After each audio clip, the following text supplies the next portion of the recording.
Yo, welcome to PTA Sports. I am your host, Pest the Analyst. And yesterday, the Giants had their first padded practice of the season. And, man, there was a lot of interesting things that came out of that padded practice. First things first, man, I thought it was real interesting that, man, there's like a lot of restrictions on the reporters. The reporters weren't able to live tweet the practices. They weren't able to talk about positions. They weren't able to talk about who's playing where and what they're doing. Weren't allowed to comment like on specific like plays and stuff like that. And I just thought that was interesting, man. I don't never remember there being like these kind of restrictions on like the reporters or whatever. Like that was just different, man.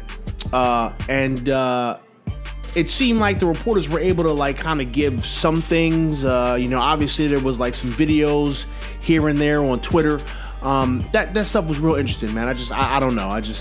It's different, man. And it's something that I'm gonna have to get used to, I guess, because I'm so used to seeing or, getting reports on everything that they're doing. It almost makes me wonder, like, when this whole COVID thing is done, man, how they going to treat like fans coming to training camp? Like, what are they going to be doing? Are they going to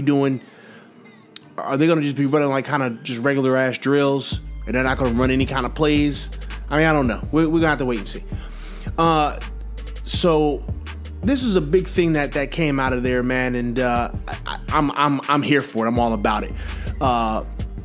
If you're a New York Giant and you're out there and you're practicing and you make a mistake, then your ass gonna go take a lap.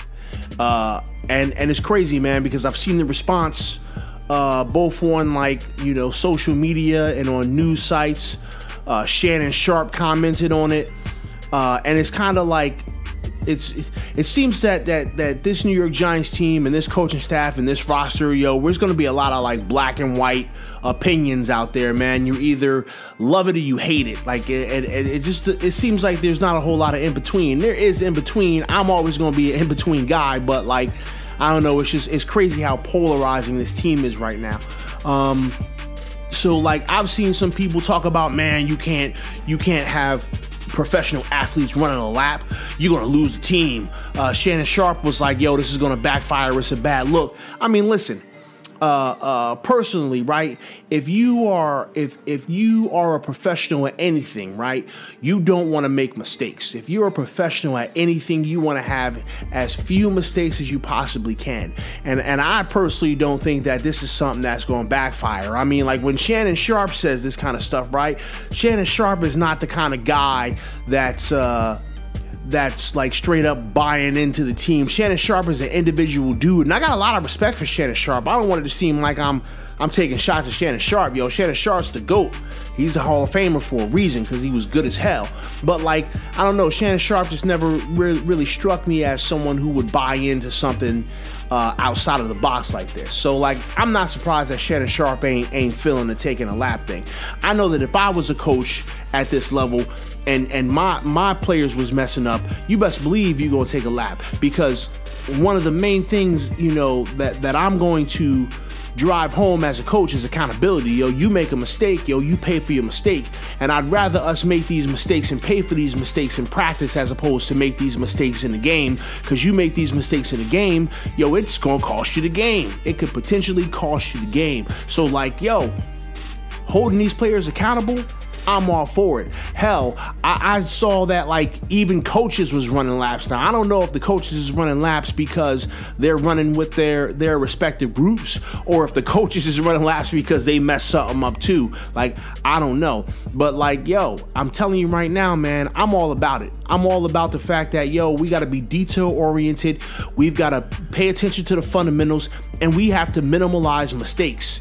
All right. And if you make a mistake, I'm going to hold you accountable for it. Best believe if Saquon Barkley, right, who is arguably one of the best running backs in the league, arguably one of the best players on the team, if he makes a mistake and he's running a lap, right, and there's a dude that's just trying to make the roster and he feels like he's too big to run a lap, well, guess what, Pimpin'? You ain't gonna be on the team. Because if the face of our franchise is running the lap, your ass better be running a lap. So I'm all about this lap running stuff, man. I'm with it, man. I'm with it.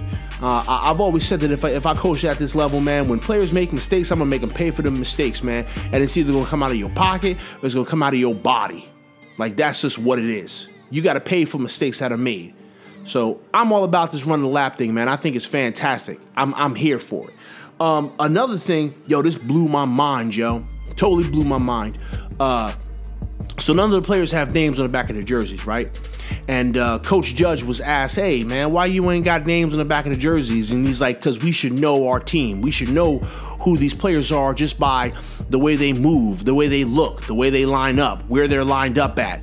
And like, you know, he presented it almost in a way of like, yo, for one, we need to know who our team is, and we shouldn't have to look at the back of their jersey or even their number to know who that guy is. But maybe I'm reading too far into it. Maybe I'm coloring outside the lines a little bit here. I don't know.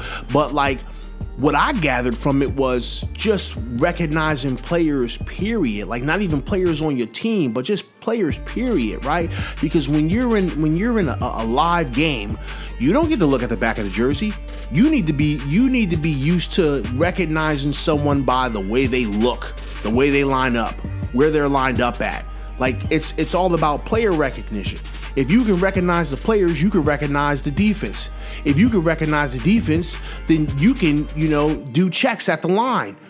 You can make a decision on if you're running some kind of a choice route. Well, I know that this guy is weak against this route because I know that that's him lined up against me, and I don't need to look at the back of his jersey or even his number to know that that's who that guy is. He's weak against this, then I'm going to do that thing he's weak against. Like, again, I may be reading too far into it, but that's what I got from it, man. And I had to pause the video when Joe Judge said that, and I had to just kind of sit back and think like, yo, I've never even thought of that. I've never even thought of player recognition like that. I mean, like, obviously you know who certain players are because of their numbers, but you should be able to look and see and go, oh, that's such and such. I know that because his hands are in this position and he always does that. Like, that blows my damn mind, yo. Here's the last thing I want to talk about, man, because I made mention of this on Twitter. Some of y'all out there don't understand the reason why drills are ran. Some of y'all out there don't understand who's getting value from what drills. Some of y'all don't understand who is just a body in the way for someone to get a little bit of reps against. Some of y'all don't understand that. Specifically, there's a video up of Matt Pert, or however the hell you say his name, because I don't know how to pronounce it. And he's going up against Lorenzo Carter.